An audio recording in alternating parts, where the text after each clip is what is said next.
നമ്മളിപ്പോൾ ഉണ്ടാക്കാൻ പോകുന്നത് തണ്ണീരാമൃതം എന്ന് പറഞ്ഞൊരു പലഹാരമാണ്. എന്തോ എങ്ങനെ തണ്ണീരാമൃതം എന്ന് പറഞ്ഞ ഒരു പലഹാരം. അതിന് വേണ്ടുന്ന സാധനം ഒരു കപ്പ്. ഈ കപ്പിന് ഒരു കപ്പ് അരക്കലരി, അതായത് ഉണങ്ങലരി കുതിർത്ത് പൊടിച്ച് വെച്ച പൊടിയാണ് ഈ പൊടി. ഇതിലേക്ക് നമ്മൾ 10 പഴുത്ത ചക്കേൻ്റെ ചുള, 10 ചക്കേൻ്റെ ചുള,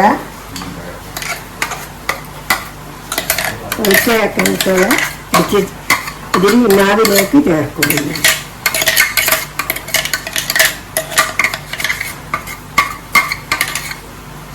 ചുള്ളയെ ചക്ക എടുത്തിട്ടില്ല.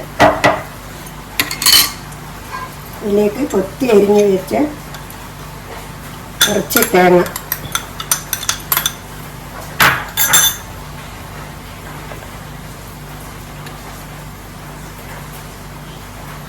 രണ്ട് സ്പൂണ് മൈദപ്പൊടി,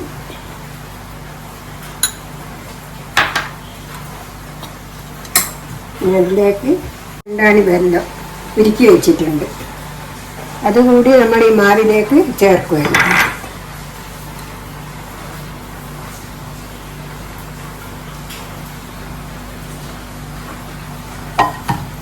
ഈ മാവെല്ലാം കൂട്ടി യോജിപ്പിച്ച് ചേർക്കണം. അതിലേക്ക് 1/4 ടീസ്പൂൺ ഉപ്പ്,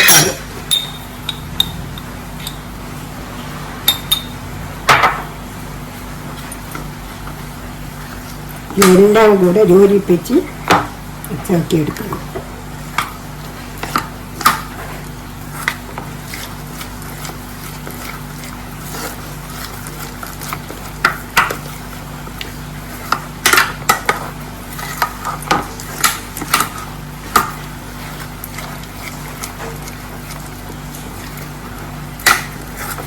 നമ്മൾ അപ്പം ഉണ്ടാക്കാൻ പോവുകയാണ്.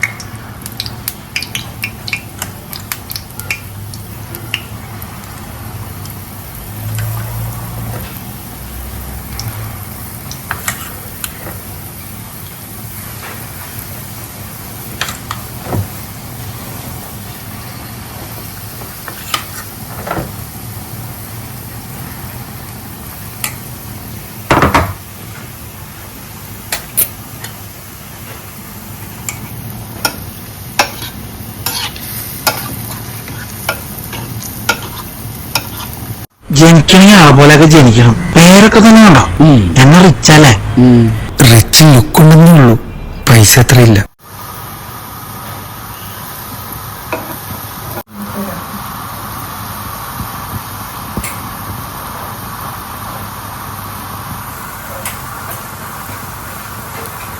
അപ്പം എങ്ങനെയുണ്ടെന്ന് നോക്കുന്നു, ടേസ്റ്റ് ചെയ്ത് നോക്കാം. നല്ല ടേസ്റ്റ് ഉള്ള സാധനം. എന്റെ അമ്മ പണ്ട് ചെറുപ്പത്തിൽ നമുക്ക് ഉണ്ടാക്കിയിട്ടുള്ള ഒരു പലഹാരം. അതിന്റെ പേരെന്നാ? തണ്ണീരാമൃതം. തണ്ണീരാമൃതം. ഓ, കഴിച്ചു നോക്കാം അല്ലേ? നല്ല ക്രിസ്പി ആയിട്ട് കാണുമ്പോ.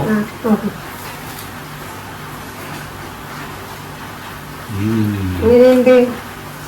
സൂപ്പർ ടേസ്റ്റ് ആയിട്ടാ. അമ്മയിലും പോയതിനു ശേഷം നമ്മൾ ആദ്യമായിട്ട് ഉണ്ടാക്കുന്നുണ്ടായിരുന്നു. അമ്മയും കഴിച്ചു നോക്കുന്ന കുറച്ചുകൂടി പഞ്ഞുണ്ട്. സൂപ്പർ.